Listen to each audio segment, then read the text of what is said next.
আসসালামু আলাইকুম দর্শক, সুন্দর বা বলা যায় একটি সুখবর নিয়েই আজকের এই ভিডিওটি।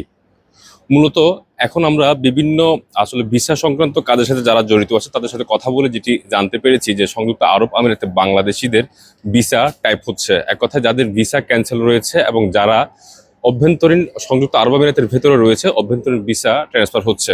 তবে এখানে একটা দেখার বিষয়, যেহেতু আজকেই মাত্র সেই বিষয়টি সম্পর্কে জানতে পেরেছি, আপনারা যারা সংযুক্ত আরব আমিরাতে রয়েছেন বিশেষ করে তারা অবশ্যই জানেন যে এইটার কিছু লেন্দি প্রসেস রয়েছে।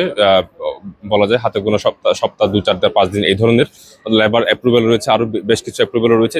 এই জন্য বলবো অবশ্যই আপনারা লেনদেনের ক্ষেত্রে সচেতন থাকবেন, কারণ এখনো পর্যন্ত যেহেতু আপনারা জানেন যে সংযুক্ত আরব আমিরাত সরকার এই বিষয়ে কোনো ঘোষণা দেয়নি, তাই অবশ্যই লেনদেনের ক্ষেত্রে আপনারা সচেতন থাকবেন। বিশ্বস্ত কোনো মাধ্যম বা বিশ্বস্ত প্রতিষ্ঠান হলেই বা বিশ্বস্ত ব্যক্তি হলেই আপনারা লেনদেন করবেন, অথবা সপ্তাহখানেক যাওয়ার পরে আপনারা হয়তো নিশ্চিত হতে পারবেন যে ভিসা আসলে কি বাংলাদেশিদের ভিসা বের হচ্ছে কিনা, যারা যারা অভ্যন্তরীণ আছেন তাদের ভিসা বের হচ্ছে কিনা, বা ভিসা ট্রান্সফার হচ্ছে কিনা, বা যারা ক্যান্সেল ভিসায় রয়েছেন এক কথায় তাদের ভিসা আসলে লাগছে বা আপনার ভিসা অন্য কোম্পানিতে আপনারা লাগাতে পারছেন কিনা। তাই অবশ্যই বলবো যারা সংযুক্ত আরব আমিরাতে এই ধরনের সমস্যায় পড়ছেন বা কোম্পানি পরিবর্তন করতে চাচ্ছেন, অবশ্যই দেখে শুনে বুঝেই করবেন, কোনো ধরনের প্রতারণার শিকার যাতে না হন সেই ক্ষেত্রে অবশ্যই সচেতন থাকবেন সেই প্রত্যাশা করছি। আসসালামু আলাইকুম, ভালো থাকবেন, সুস্থ থাকবেন।